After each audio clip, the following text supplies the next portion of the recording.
जब जब इंसान ने प्रकृति की चीजों के साथ छेड़छानी करी है तब तक उसे खामियाजा उसका भुगतना पड़ा है। और ऐसा मैं क्यों कह रहा हूँ, चलिए देखते हैं। आज की कहानी की शुरुआत होती है नोरा नाम की लड़की से, जो अपने पिता के साथ रॉक क्लाइंबिंग कर रही है। उसका ये पैशन है और ये पैशन को पूरा करने के लिए उसके पिता बखूबी उसका साथ दे रहे हैं। और ऊपर पहुंचने पर उन्होंने बताया कि तुम्हें सामने वाली पहाड़ी पर कुछ देखा? तो नोरा ने कहा कि नहीं, वहां ऐसा क्या है। उन्होंने जवाब में कहा कि वहां पर शायद तुम्हें ट्रॉल्स दिखे, वो शक्तियां जो आज से कई साल पहले विलुप्त हो चुकी हैं, पर कुछ लोगों का मानना है कि उन्हें आज भी देखा जा सकता है। दरअसल एक रोज की बात है जब सारे ट्रोल यानी कि कुछ ऐसे क्रिएचर जो कि बौने होते हैं, जब वो सभी पार्टी करके घर लौट रहे थे तो उन्हें पता ही नहीं चला कि कब सुबह हो गई। और जैसे ही उन पर सूरज की किरणें पड़ी वो सभी पत्थर के बन गए और गायब हो गए। अगर तुम अपनी मन की आंखों से देखोगी तो वो तुम्हें सामने वाले पहाड़ पर जरूर दिखेंगे। अपने पिता की बात को मानते हुए नोरा ऐसा करती है, पर उसे ऐसा कुछ दिखाई नहीं देता। लेकिन हाँ, हम जरूर कुछ आकृतियों को देख पाते हैं जो कहीं न कहीं हॉल की बातों को सच साबित कर रहे थे। अब यहाँ से सीन शिफ्ट होता है 20 साल आगे, जब हम एक कंस्ट्रक्शन कंपनी को टनल की खुदाई करते हुए पाते हैं। लेकिन बाहर खड़े कुछ प्रदर्शनकारी उन्हें ऐसा करने से रोक रहे थे, क्योंकि उनका कहना है कि ऐसा करने पर वो लोग पहाड़ों को चोट पहुंचा रहे हैं, क्योंकि उनके अंदर भी जान होती है। लेकिन कंपनी का लीडर उनके सामने ही विस्फोट कर देता है। लेकिन उसके कुछ ही देर बाद मानो कुछ भयानक चीज आगे बढ़ने लगती है। उसके कदमों की आवाज से जितने भी वर्कर थे सबके सब उस साइड को छोड़कर भाग जाते हैं, क्योंकि आधी से ज्यादा टनल गिर चुकी थी। यह हादसा इतना बड़ा था कि शहर के जनरल को भी इस बारे में इत्तला किया जाता है। जो कुछ साइंटिस्ट की रिसर्चर की टीम थी साथ में मीटिंग में बैठते हैं, जिसमें हम नोरा को भी देख पाते हैं, क्योंकि अब वो एक बड़ी डायनोलॉजिस्ट बन चुकी है। उसका काम है डायनासोर की प्रजातियों की खोज करना और पता लगाना कि आखिर उस दिन ऐसा क्या हुआ था जिसे एक ही बारी सारे लोग विलुप्त हो गए। खैर, जनरल इस बारे में सभी से बात करते हैं। कुछ का कहना था कि शायद धमाके की वाइब्रेशन के कारण जमीन धंस गई होगी, कुछ का कहना था कि शायद भूकंप आया होगा जिसके कारण जमीन खिसक चुकी है। पर नोरा साफ साफ कहती है कि आप लोगों को दिख नहीं रहा है कि वो किसी के फुटप्रिंट है। अब उसकी यह बात सुनकर सभी लोग उस पर हंसने लगते हैं। इतने में वहां पर एक लड़की आकर उन्हें एक वीडियो दिखा दी है, जिसमें यह साफ दिख रहा था कि जिस समय पर यह हादसा हुआ उसी समय कोई बड़ा सा दायित्व उस जगह से बाहर निकला, जंगलों के रास्ते में चला गया, पर साफ साफ दिखाई नहीं दे रहा है। उसकी इस वीडियो ने सभी के मन में एक अंदेशा डाल दिया कि आखिर ये चीज क्या है। सीन शिफ्ट होता है एक ओल्ड कपल पर, जो आराम से वादियों के बीच में अपना समय बिता रहे थे। तभी उन्हें ऐसा महसूस हुआ मानो जैसे धरती कांप रही है, हर चीज गिरकर टूटने लगी। इसीलिए वो फौरन घर में बने तहखाने में जाकर छुप जाते हैं। पर जब बाहर निकले तो देखा कि उनका घर तो है ही नहीं। ऐसा लग रहा है कि मानो कोई उसे अपने साथ ले गया। इस चीज की खबर बाहर स्टेट डायरेक्टर को दी जाती है, जो नोरा को भेजते हैं तहकीकात करने के लिए। इस दौरान कैप्टन होलम उसे बताते हैं कि शायद कोई बहुत बड़ा जीव था जो बस कुछ ही देर के लिए आया और समुद्र के रास्ते से तबाही मचाकर जंगल में कहीं चला गया। हमने पूरा जंगल छान लिया लेकिन वो कहीं नहीं मिला। इतना बड़ा जीव कैसे गायब हो सकता है? नोरा को समझ आ गया कि जरूर ट्रॉल हो सकते हैं। शायद उन्हें 12 में से कोई एक जाग गया होगा, क्योंकि जब उसने उसके पैरों के निशान देखे तो अपने पिता की कहानियां उसे याद आ गई। हालांकि उसे इन चीजों पर यकीन नहीं है, लेकिन जब सब कुछ उसके सामने है तो उसे भी यकीन करना ही पड़ा। उसी को खोजने के लिए ये लोग उस जगह के आसपास सारी जगहों को थर्मल पावर से भी चेक करते हैं, पर कुछ भी ऐसा निशान नहीं मिला जिससे ये साबित हो सके कोई यहाँ पर आया था। अब नोरा को अपने पिता के घर जाना पड़ा, जो पहाड़ों के बीच में रहते थे और अपने काम को लेकर इतना फोकस्ड है उन्हें अपना कुछ ख्याल नहीं था। यहाँ तक कि वो अपनी पैंट तक पहनना भूल गए थे। पर उन्होंने इस बीते सालों में सिर्फ ट्रॉल के ऊपर रिसर्च की, इसीलिए नोरा को लगा कि उन्हें बेहतर इस केस के बारे में और जानकारी ले सकती है। जब ये सभी उनके घर में घुसे तो चारों ओर बस ट्रॉल की तस्वीरें, पेपर कटिंग और कुछ नाजीज के टाइम के आर्टिकल छपे थे, जो देख नोरा का साथी तो हंसने लगा कि आपको सच में लगता है कि ट्रॉल जैसी चीज एग्जिस्ट करती है? वो सुन वो गुस्सा हो गए, पर नोरा उन्हें शांत करवा दिया और फिर वो वीडियो दिखाया जिसमें हल्की सी झलक देखी गई थी। उनका कहना था कि ऐसा कुछ 20 साल पहले हुआ था और मैंने इस बारे में शहर के लोगों को बताना भी चाहा, लेकिन उन्होंने मुझे पागल समझा और शहर से भगा दिया। पर मेरा यकीन मानो वो अभी भी है। लेकिन नोरा का मानना है कि अगर वो हैं तो उनके अवशेष हमें क्यों नहीं मिलते?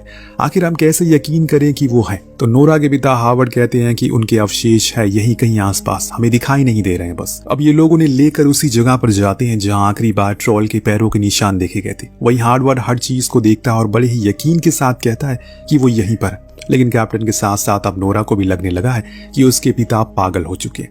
आखिर जिस चीज का कोई वजूद ही नहीं है उस पर कोई कैसे यकीन करे? लेकिन हार्वर्ड को खुद पर भरोसा है। इतने में वहां पर बादल आना शुरू हो जाता, जिसके साथ ही हवा में एक अजीब सी गंध घुल जाती है कि इतने में नोरा के पीछे कोई आता है। जी हाँ दोस्तों, ये ट्रॉल था जिसने सिर्फ अपनी आंखें ही खोली और उसी को देखकर इन सब की आंखें फट जाती है। वो उसी पहाड़ पर सो रहा था, लेकिन इन लोगों ने उसे नींद से जगा दिया और वो अपने पैरों पर खड़ा हो गया है। ये लोग जल्दी से हेलीकॉप्टर में बैठकर वहां से भाग जाते हैं। जब इस चीज की वीडियो हर तरफ फैल जाती है तो लोग में डर पैदा होता है। इंटेल सर्विस को भी अब नोरा की बातों पर यकीन हो गया है, ये भी कि वो मान गए कि वो बड़े पैरों वाले निशान वाला यही दायित्व था। इधर ये लोग सेफली आर्मी कैंप तक पहुंचते हैं, जहां पर प्राइम मिनिस्टर से नोरा कहती है कि उसे कुछ टाइम चाहिए ताकि वो इस चीज पर थोड़ी और रिसर्च कर सके। लेकिन प्राइम मिनिस्टर का कहना था कि ये जो कुछ भी है उसे खत्म करना होगा, क्योंकि वो हमारे शहर और हमारे लोगों के लिए खतरा है। अगर वो गलती से मेन सिटी की तरफ आ गया तो सब कुछ तबाह हो जाएगा। लेकिन हार्वर्ड इस बात से नाराज थे, क्योंकि वो इसमें ट्रोल की कोई गलती नहीं है, वो तो आराम से सो रहा है। लेकिन इंसानों को ही खुजली थी ज्यादा डेवलपमेंट करने की, और अब वो जाग गया है। लेकिन प्राइम मिनिस्टर किसी की नहीं सुनते, यहाँ तक कि वो ये भी कह देते हैं कि अब नोरा का काम यही खत्म हो चुका है, इसीलिए बेहतर है कि अब वो अपने पिता के घर वापस चली जाए, क्योंकि आगे ये कार्रवाई अब आर्मी करेगी। उन्होंने अब पूरी तैयारी शुरू कर दी, किसी भी तरह करके उसे मार गिराना है। लेकिन नोरा और हार्वर्ड को पता था ऐसा करके वो तबाही को अपनी ओर मोड़ रहे हैं, इसीलिए उन्हें कैप्टन से कहा कि वो उन्हें भी अपने साथ ले चले। वो जरूर कुछ न कुछ तरीका निकाल लेगी जिससे ट्रोल को भी कोई नुकसान ना हो और यहाँ के आम लोगों को भी। बड़ी देर समझाने बुझाने के बाद आखिरकार कैप्टन मान जाते हैं और इन्हें अपने साथ ले जाते हैं, जहां हम देख सकते हैं कैसे आर्मी तैयार होकर उस जगह बैठी है, ताकि जैसे ही वो उन्हें हल्का सा दिखे वो उसे नष्ट कर दे। उन सभी ने नाइट विजन पहन रखे हैं, जिससे इन्हें दूर से आता हुआ ट्रोल नजर आता है। फिर क्या था, ये उस पर बड़ी बड़ी मिसाइलें दागना शुरू करते हैं उसे, वो भी गुस्से में आ जाता है और फिर आर्मी की सभी ट्रक टैंक को नष्ट कर देता है। उसकी त्वचा इतनी कठोर होती है, किसी भी असला बारूद कर उस पर कोई असर नहीं हो रहा था। हालांकि आर्मी ने पूरी कोशिश की, पर उन्हें भी यकीन हो गया कि इस पर कोई असर नहीं होगा, इसीलिए वो वहां से पीछे हट जाते हैं। तब हार्वर्ड वहां उस ट्रोल के करीब गया, उससे बात करने की कोशिश की, जो देख उसे भी लगा कि कोई तो है उसे जो समझता है। वो रुक गया, उन्हें सुनने लगा। ये देख हार्वर्ड बहुत खुश होता है, कम से कम वो प्रकृति के इन अनमोल चीजों को समझ तो पा रहा है। लेकिन दोस्तों तभी आर्मी इसी का फायदा उठाकर उस पर फिर से शूट करने लगती है, जिससे होता ये है ट्रोल भड़क जाता है और तेजी से पीछे की ओर मुड़ता है। इसी चक्कर में उसका पैर हार्वर्ड को लग जाता है और इसमें वो बुरी तरह घायल हो चुके थे। हालांकि इसके बाद ट्रोल वहां से चला गया, लेकिन हार्वर्ड अब अपनी आखिरी सांसें गिन रहा है। उसकी ऐसी हालत को देखकर उसकी बेटी को खुद के इमोशन को रोक नहीं पाती और वहीं रोने लगती है। तब हार्वर्ड उसे बस 2 ही शब्द कहता है, जिसमें पहला था द पैलेस और दूसरा था होम। इसके बाद वो अपना दम तोड़ देते हैं। अब नोरा को कुछ समझ नहीं आया कि उसके पिता के कहे हुए इन शब्दों का क्या मतलब है, लेकिन इतना तो वो जान गई है कि उन्हें पता है कि कैसे ये सब रोका जाए। इस बात का पता लगाने के लिए नोरा कुछ पुरानी किताबों को देखना शुरू करती है जो उसके पिता ने लिखी थी। उसमें एक बड़ी ही जानकार चीज जानने को मिलती है। असल में उसे एक फोटो मिली जो कि चर्च की थी, जिसके बाहर कुछ पत्थर रखे हुए थे। वहां के लोगों का मानना था कि ट्रोल को चर्च में बजने वाली घंटियां बिल्कुल पसंद नहीं है और इसीलिए वो हमेशा उस पर पत्थर फेंका करते हैं, जो लोगों को आज भी इकट्ठा करके रखती है। इसीलिए नोरा चाहती है हमें उसे बेल से भगाना चाहिए। अब ये सुन पीएम उसकी बात को नकार देते हैं, लेकिन जब कैप्टन बताता है कि हमारे सारे एडवांस हथियार फेल हो चुके हैं, इसीलिए हमें एक बार उसकी बात को आजमाना चाहिए, हो सकता है कि इसका कोई फायदा हो जाए। अब नेक्स्ट सीन में हम एक चिल्ड्रन पार्क को देखते हैं, जहां पर सब कुछ अच्छा चल रहा है, लेकिन तभी वहां खतरनाक धमाका महसूस होता है। जी हाँ दोस्तों, वो आ चुका है। उसे रोकने के लिए आर्मी भी वहां पहुंच गई, लेकिन इस बारी वो हमला नहीं करते, बल्कि उन्होंने अपने हेलीकॉप्टर के नीचे बेल लगाए हुए हैं, जिसकी आवाजों से ट्रोल परेशान हो जाता है और सब कुछ तोड़ने फोड़ने लगता है। उन्हीं में से एक हेलीकॉप्टर जब एक बच्चे के ऊपर गिरने वाला था, तभी ट्रोल ने उसे रोक लिया, जो इस बात का गवाह देता है कि वो किसी भी मासूम इंसान को नुकसान नहीं पहुंचाना चाहता, बल्कि बस वो यहाँ से कहीं दूर खुशी जीना चाहता है। लेकिन अब तो पूरे शहर में पैनिक फैल चुका है, लोग अपने घरों से बाहर निकलने में डर रहे हैं, मिलिट्री पर सवाल उठ रहे हैं, इसीलिए अब सभी के ऊपर बहुत ज्यादा प्रेशर है। कई घंटों की खामोशी के बाद आखिरकार ये फैसला लिया जाता है कि उन्हें शहर को खाली करवाना पड़ेगा, क्योंकि अब परमाणु हथियार से ही उसे खत्म किया जा सकता है। लेकिन नोरा इस बात से सहमत नहीं थी, उसे कुछ मिसिंग लग रहा है। तभी उसे अपने पिता के कहे गए आखिरी शब्द याद आते हैं, जिसे पता लगाने के लिए वो सीधा द रॉयल पैलेस गई, जहां किंग और पीएम ने उन्हें अंदर आने की अनुमति दे दी, क्योंकि वो उसके पिता को जानते थे। जब नोरा ने बताया कि उन्हें इस पैलेस को खाली करना होगा क्योंकि उनके ऊपर शायद खतरा है, तब उस शख्स ने बताया कि इस बारे में उन्हें पहले से पता है। दरअसल यहाँ पर 1000 साल पहले एक पहाड़ी राजा इंसानों के बीच रहता था, जिसकी सभी पूजा करते थे। लेकिन प्रिंस सेन को ये चीजें पसंद नहीं थी, क्योंकि वो चाहते थे कि सब लोग जीसस के सामने प्रे करें। इसीलिए उन्होंने एक करके सभी ट्रोल के परिवार वालों को खास तरीके से मरवा दिया, फिर उनके अवशेष यहाँ रख दिए, जिसकी तलाश में तुम्हारे पिता हमेशा से थे। जब नोरा उस जगह पर बने एक तहखाने को देखती है तो उसके होश उड़ जाते।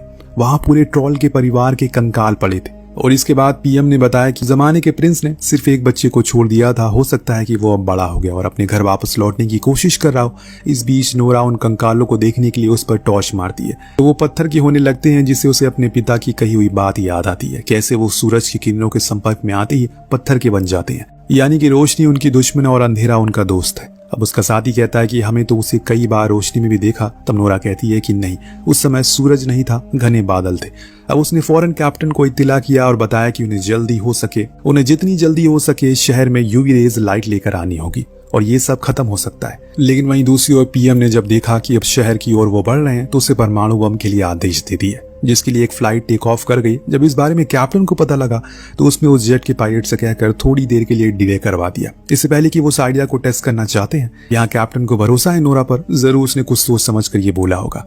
अब जब ट्रोल तेजी से पैलेस की ओर आ रहा है क्योंकि वहां उसका घर है, इधर ये दोनों एक कार पर ट्रोल के एक परिवार के शख्स का कंकाल लेकर बाहर आते हैं, फिर उसी के सामने से लेकर उसे गुजरते। लेकिन इनकी किस्मत इतनी बुरी थी कि वो कंकाल इनकी कार से गिर जाता है, फिर हाथ लग जाता है ट्रोल के, जिसको वो बड़ी ही सहजता से उठाता है और देखने लगता है जरूर ये उसका कोई करीबी होगा, क्योंकि इसके बाद तो मानो वो पूरी तरह से पागल ही हो जाता है। वो उनकी कार के पीछे पूरे गुस्से में भाग रहा था और इसी का फायदा उठाकर नोरा उसे शहर से बाहर लेकर आ गई, जहां पर कैप्टन ने पहले से ही सारी लाइट को लगा रखा था, जिसे ऑन करते ही वो तड़पने लगता है और फिर धीरे धीरे करके पत्थर में तब्दील होना शुरू हो जाता है। लेकिन तभी अचानक से बीच में नोरा को उसके लिए बुरा लगता है, लाइट को बंद कर देती है और कहती है कि जितना हमें जीने का हक है उतना उसे भी है। जिससे उसके पिता ने उसे बात करने की कोशिश की थी, वो भी वैसे ही बात करती है और बोलती है कि उसे यहाँ से वापस पहाड़ों में चले जाना चाहिए, वरना ये लोग उसे मार देंगे।